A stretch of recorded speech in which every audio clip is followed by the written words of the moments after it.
potato recipe, which is so simple to make but sounds really impressive. It's Dauphinoise potatoes, and all you need is 300 millilitres of milk going in and 300 millilitres of double cream. Now I've got the plant-based version, just so that's going in. I'm going to be having this for tea tonight with some pulled pork and some broccoli and carrots, so that's going in as well. Now you can use full fat milk or semi, whichever you want. If you're using double cream, really go for the full fat stuff, guys. What's the point in skimping? Not at all. I'm going to add to this flavouring in the form of some garlic. I'm going to give it a bit of a bang, just to, gosh, no strength, just to open it up a bit and take off the skin. And then I'm going to pop it in there. I'm going to do 2. Oops, I've been a little bit heavy-handed, but never mind. Garlic's good for you. Keeps your blood thin. Pop it in. I'm going to get rid of that later. And we're going to stick it on the stove for it to heat up. We don't want it to boil, we just want it to heat through. While that's doing that, just pop it on. Set your oven to gas mark 5. That's on a low heat. And we're going to prepare the potatoes. Now, I've washed my potatoes. I'm not going to peel them. There's no need to peel them. Why make more work for yourself? But what I'm going to do is I'm going to finely slice them. So I've got just a cheap mandolin that I bought. This is an OXO one. I'll link one in the description box below for you, so you know what I've bought. Just raise this slightly because I don't want it on the, there we go. I want it on the highest setting it has. I want it on number 3, if I can. Oh yeah, it is, sorry. Just the way I'm reading it. And we're going to make nice, even slices. Now, I'm doing it without the guard at the moment because it's quite a big potato. But as soon as it gets to that moment where you think your fingers might get in the way, for heaven's sake, use a guard. And I think that's getting to that point now, so I'm going to use the guard. If the item's too big, like it was at the start, it may well not work with the guard. It needs about 4 or 5, depends how many people you're feeding, but I'm feeding 5 or 6 people today. 1 potato per person. Yeah. So it's starting to bubble now, so what I'm going to do is add the potatoes to it. So what I'm going to do now is take out the garlic, because this is now infused enough for me to take out the garlic, thankfully. If there's a bit left behind, I wouldn't worry, it'll just add to the flavour. And what I'm going to do is pop these potatoes into my cream. So gently does it, because this is boiling hot water, no, boiling hot milk. And we're going to just pop them in for a few minutes and let them cook through for a little bit. Won't take long.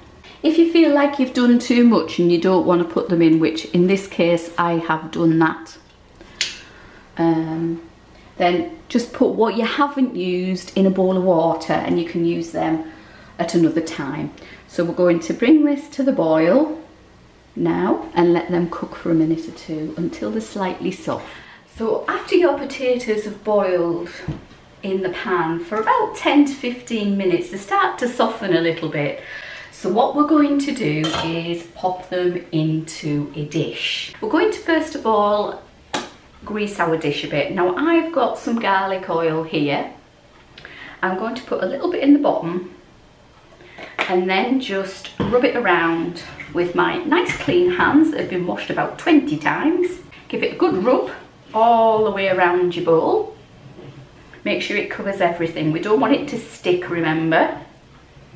It's got to be a good oven-proof dish. And then we're going to decant our potatoes into our oven-proof dish. So be careful with this, you don't want it to splash everywhere. So gently does it. And we're going to do little layers, and we're going to salt and pepper each layer. Just spread them out as you go. So there's one layer. And I'm going to put a little bit of, well, I say a little bit of salt, but enough salt, because potatoes can take salt. Not too much pepper, because I found the other day I put too much pepper on something and it wasn't great. So, and then another layer. And just carry on like that until you've not got any potatoes left in your pan. But just pour the cream over, and they will actually sink down and create an absolutely amazing sauce. And then what we're going to do, give it a little shimmer so it gets everywhere, is taking a grater and taking your favourite cheese. It does that. The original is Gruyere, if you like that one. I'm not a big fan of Gruyere, but you could use whatever you like. I've got red Leicester because it's in my fridge. And just grate some cheese over the top. And this will go in your oven until it's golden for about 30 minutes. Don't forget everything's cooked in here, so it's not the end of the world. So grate as much or as little cheese as you want. Going in the oven, gas mark 5 for 30 minutes. And I'll show you the finished dish. And this is the finished product. Look at that. Ooh. Isn't that just absolutely gorgeous? I'm going to give it a bit of a taste now and see how it is with my roast pork. My channel. Today I'm going to be doing a different potato recipe. First of all, get your kettle on, which I've got here. It's boiled, so we're going to put some hot water into a bowl. And I'm going to take a couple of skewers because we're going to make tornado potatoes. The kids love tornado potatoes and they're so easy to make. So pop your skewer right the way through your potatoes. It's best to have longish potatoes for this. As you can see, these are a good long potato, not too wide. There we go, it's gone all the way through. And what you need to do is start at the top and gently cut around and work your way down. And where you see the last line, make sure you go below it. Now I'm not very good at this, but just keep going below the last line so you end up with a spiral. The aim really is to make them equally distant from each other, or if you're going to be technical, equidistant. There we go. And once you get to the end, just stop, prise it apart, and what we're going to do is pop it in the hot water for a minimum of 30 minutes, a maximum of 2 hours. And we'll be back once that is done. Now, the potatoes have been soaking in hot water for the past 30 minutes or so. So I've taken them out and I've let them air dry. And what I'm going to do now is get them ready to go into my air fryer here. I've preheated the air fryer, it's nice and hot, it's up to 200 degrees. Pop these into my clean bowl here. Drizzle over some of my rapeseed oil from my store cupboard. Just a little bit. And give it a roll in that. And on top of that, I'm going to put some paprika, smoked paprika. As I said to you previously in my last video, these things are all here to give you maximum flavour for very little effort really from your store cupboard. I find these items particularly, whoops, forgot to take the lid off. These items particularly give me flavour. If you find that you want something else, then that's fair enough. You know, these are just what I use in most of my recipes. If it's not what you use, then you find the ingredients that you use the most in your recipes and put them in there. You know, just because I use a lot of garlic and a lot of onion powder and a lot of and a lot of thyme, doesn't mean that you will.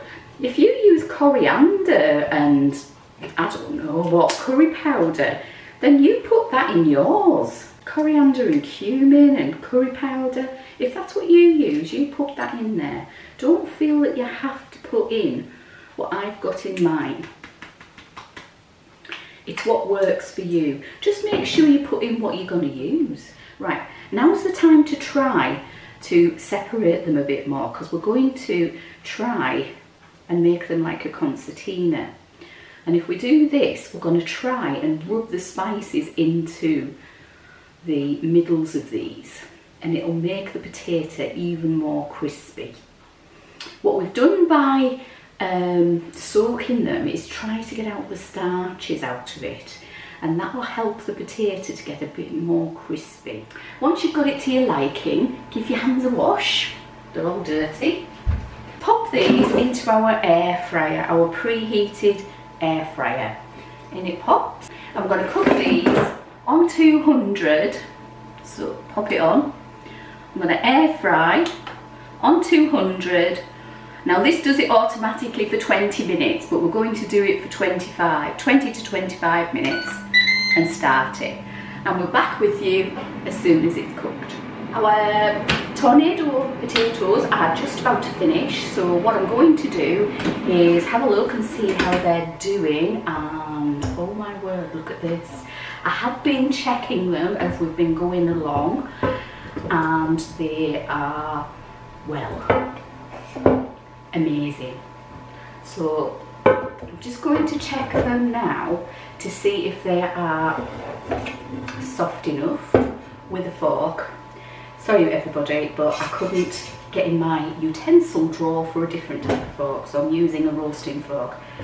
And yes, they are super ready. Now, you can add cheese to these if you want to, a bit of parmesan or a bit of cheddar, and then put it back into here and let it crisp up nicely. I do that about 2 minutes before the end of time if I was you. Just to recap, this is all done with the store cupboard ingredients that I have to hand, and I'm just going to try it.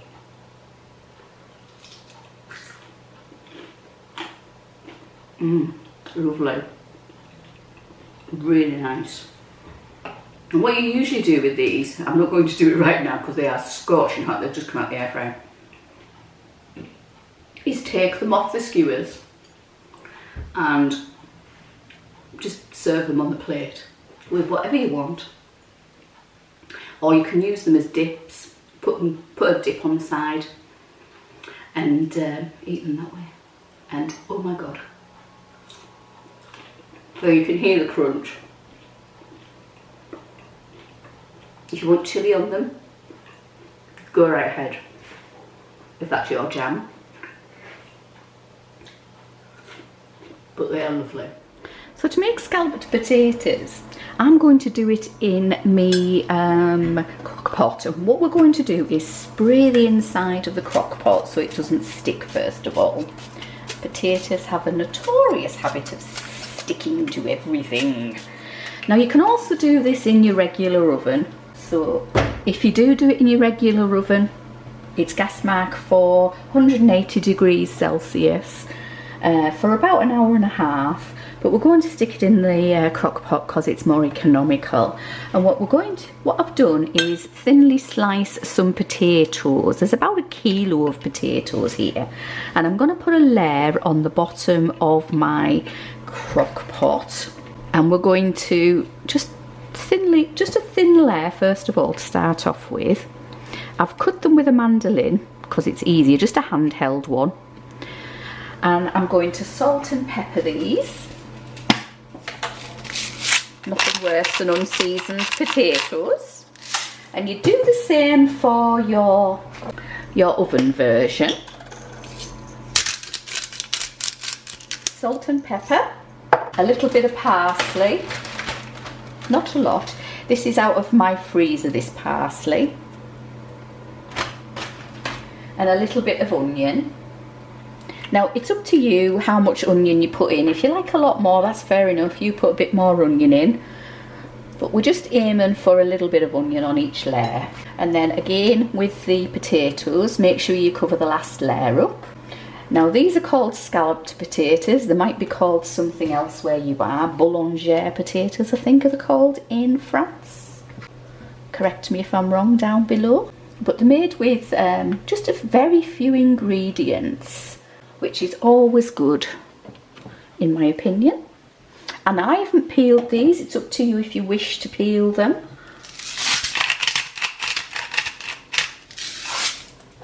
Salt, pepper, some parsley, and some onion. And just keep going till you've used them all up. Okay, when you're done, it should look something like this. And what we're going to do now is pour over 300 mils of stock. In this instance, I have 300 mils of chicken stock, which we're going to pour right over the top of there. Okay, and we're going to pop that onto high for 3 hours. And we will check it in 3 hours, and what we're aiming for is the potatoes to be nicely done. So we'll see that what it looks like in 3 hours.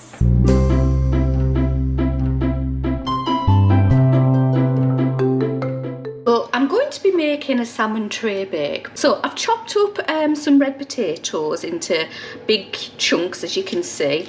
I've covered them in oil, a little bit of lemon juice and some rosemary, some salt, pepper and a little bit of onion seasoning, and that's going in the oven on its hottest setting for half an hour, along with my vegetables, which I've got broccoli and carrots, and I've done the same with these. I've covered them in a bit of oil, rosemary, a little bit of thyme as well on this, a little bit of onion, salt and a bit of lemon juice, and I'm going to cover these up with a bit of tin foil so that they steam in the oven rather than roast.